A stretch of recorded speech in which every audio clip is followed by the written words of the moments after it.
2022년 이민년 검은 호랑이 해입니다. 호랑이를 보려면 동물원에 가야 하는데요. 조선시대 말까지 우리 울산에서는 호랑이를 쉽게 볼 수 있었습니다. 특히 호랑이가 자주 출몰한 지역이 있다고 하는데요. 어딘지 궁금하시죠? 저도 무척이나 궁금한데요. 저와 함께 떠나보시죠.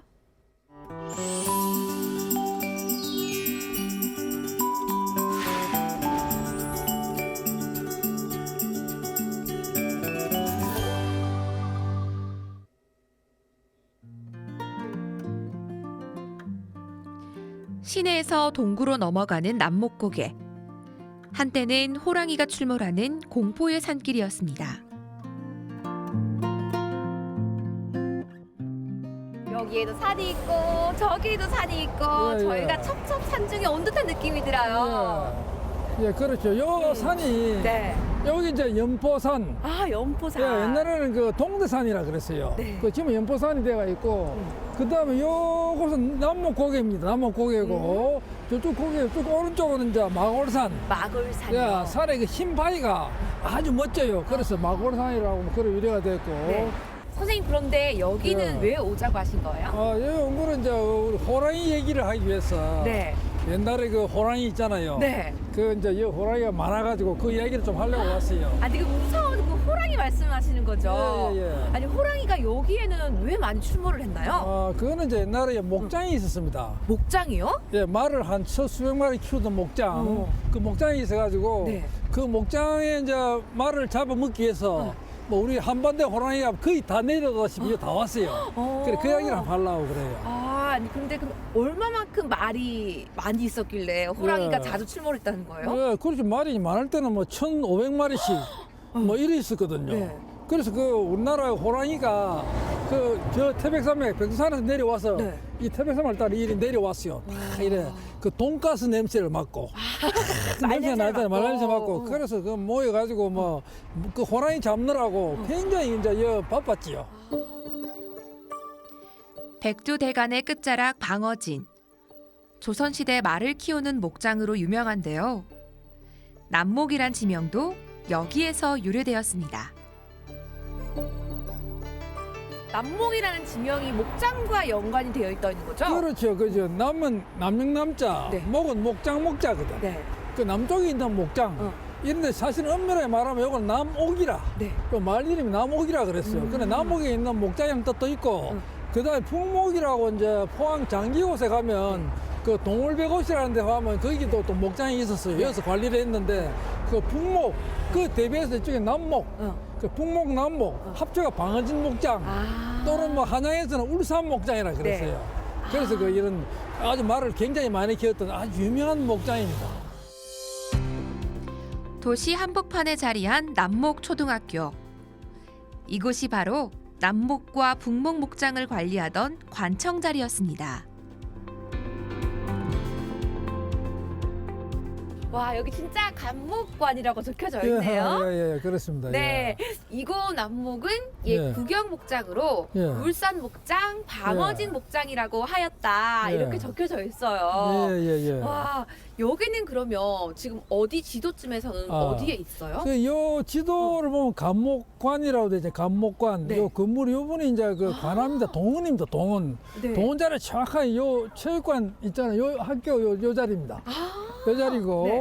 그다음 여기도 객사가 있어요. 객사요? 임금의 전표를 보시니 객사는 바로 저 학교 본 건물. 네. 저기 이제 옛날에 객사고 그다음에 뭐 여러 가지 그 감관들, 감독관들도 있었고 네. 또 이리 그래 참 복잡했습니다. 굉장히 일이 많았어요.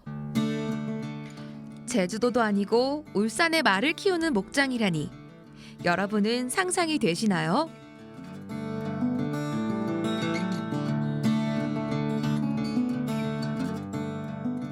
그 말을 한 1,몇백 마리 키우잖아요. 네. 그럼 말을 키우는 데 있어가지고 말을 키우는 사람, 그걸 목자라 그래, 목자. 목자가 거의 한 600명 가까이, 600명. 굉장히 많았습니다. 정말 많았네요. 예. 목자도 이래 급이 있어요. 뭐 1급 목자 400명, 2급 목자 뭐 한 몇백 명 있었거든요. 네. 그리고 또 하나 중요한 건 마성. 이 마성이 있어. 마성을 또 이래 마성 강간이라고 그래가지고 마성을 수리를 해야 돼, 수리. 무른지잖아요. 옛날에 그쵸. 이래 거의 뭐 지금 한 6kg 정도 마성이 쭉 들러 있었는데 그 마성을 일일이 다 수리하려고 하면 거의 일릭이 많이 들어가잖아요. 네. 그 담당자가 있었다고요. 네. 마성 관관이 있었고 그리고 이제 또 이래 뭐 또 말 엄수지라고 그래 한 30곳에 그 목장에 물을 갖다 붓는 담당자들 또 이분들도 또 이렇게 일을 했습니다. 네. 했고 그다음에 여기도 뭐 이래 말을 서울에 한양에 보내고 받고 또 말을 또 이래 뭐 말이 병들고 고치고 또 뭐 호랑이도 나타나고 일이 많았다고. 그래서 그분들이 네. 여기서 근무를 했습니다. 이게 이제 이 감목관이 네. 총지휘를 합니다. 이 종육품입니다. 종육품.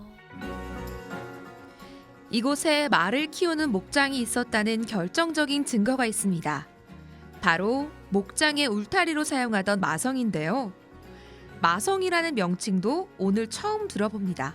신기하지 않나요?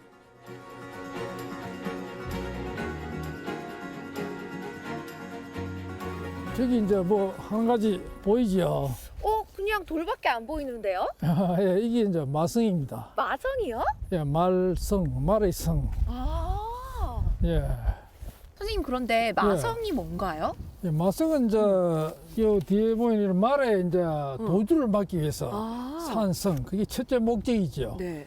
그래서 이 말이라는 게 그 뛰어서 잘 달리잖아요. 그쵸. 휙 넘어가 버린다고. 그러니까 그 말을 보통 그런데 성을 그렇다고 멈춰기는 살 수도 없잖아요. 그쵸. 인력이 많이 들어가니까. 그래서 한 1m 정도로 이래 성을 샀고 또 그 외에 더 중요한 데는 목책을 샀어요. 목책. 이래 이제 나무로 꽂아가 이래 쭉 가로질러 가지고. 네.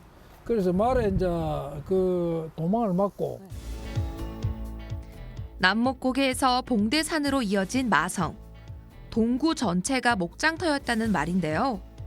임진왜란 이전에는 규모가 더욱 컸습니다.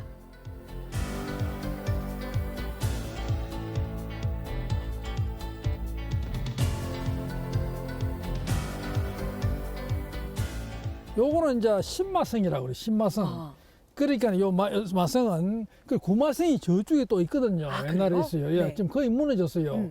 그리고 구마성은 임진왜란 이전에 산 마성이고 그럼 굉장히 깁니다. 네. 그때는 이제 적진포에 방어지 목장이 있다 그랬어요. 그 적진포가 뭐냐면 네. 저건 이제 주전이라 붉을 적자거든. 그래서 저 주전동 있잖아요. 주전동. 네. 그 이제 적이고 지는 이제 미포입니다. 미포. 방어진이 미포. 요 앞에 보면 미포 마을이 있었거든요. 네. 그래서 합쳐가지고 적진포에 방어지 목장이 있다. 그게 이제 구마성이고 요거는 임진왜란 이후에 효종 때 산 겁니다. 그 요거는 좀 길이 좀 짧아요. 아 여기 좀 짧은 예, 마성이네요. 그거보다는 짧다고요. 요거는 뭐 한 6km 이렇게 돼 있거든요. 요거는 이제 어디로 가느냐면 그 남목 고개를 따라서 이제 쭉 이래 갑니다. 이 성벽이 그 연포산 옆으로 해가지고 올라가는 성.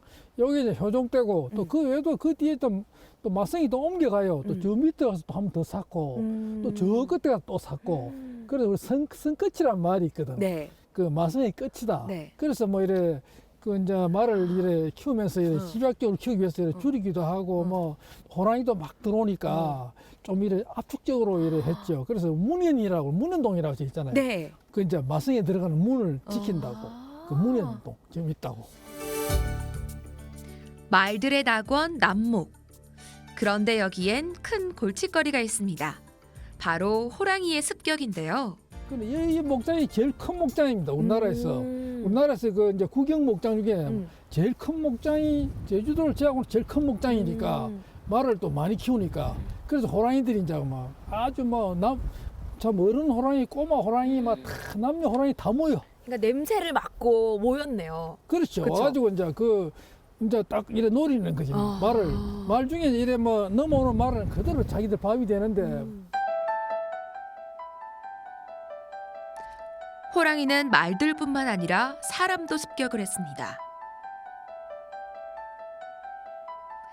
남목마을 뒷산 마굴산 호식바위. 이곳엔 끔찍한 이야기가 전해오고 있습니다.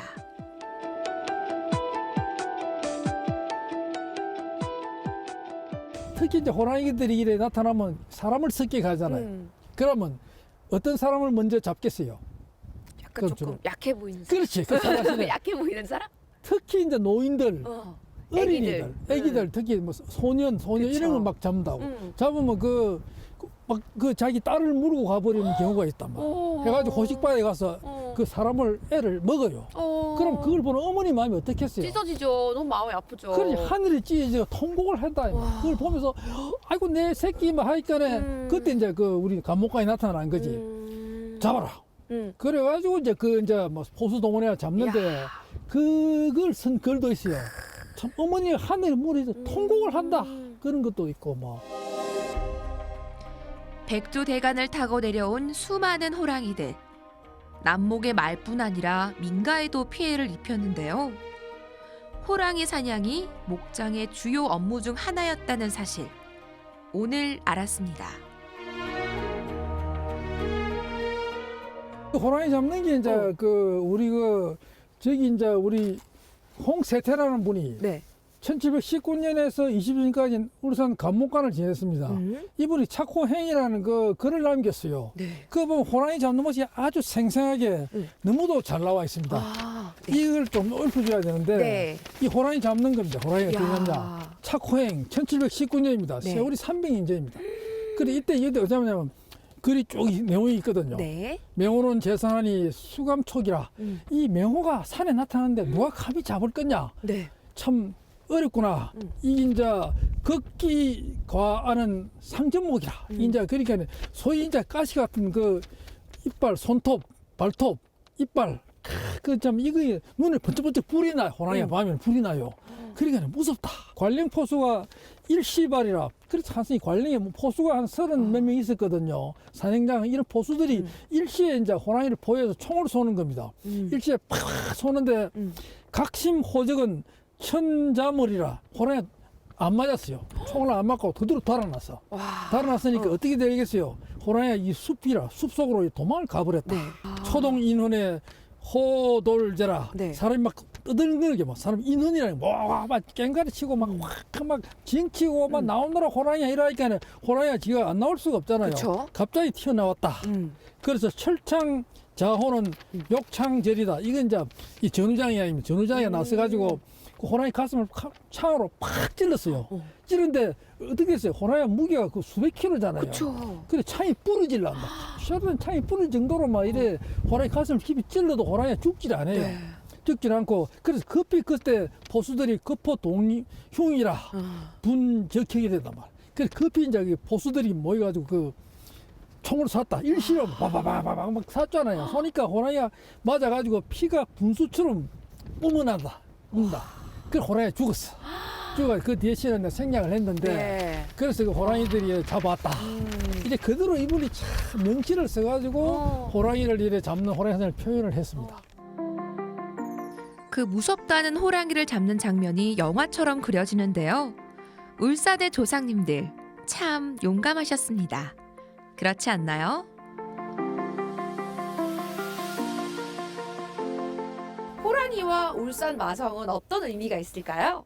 그렇죠. 이제 그 호랑이는 마성뿐만 아니라 한국을 상징하는 동물이니까 이 동물이 울산에 많았다는 것은 대단히 이제 우리가 참 자랑스러운 사실이고 참 그것을 새로운 의미를 부여하고 싶습니다. 많은 피해도 입었지만 한국 호랑이가 울산에 득실거렸다는 사실. 이민년 새해에 새삼 깨달았습니다.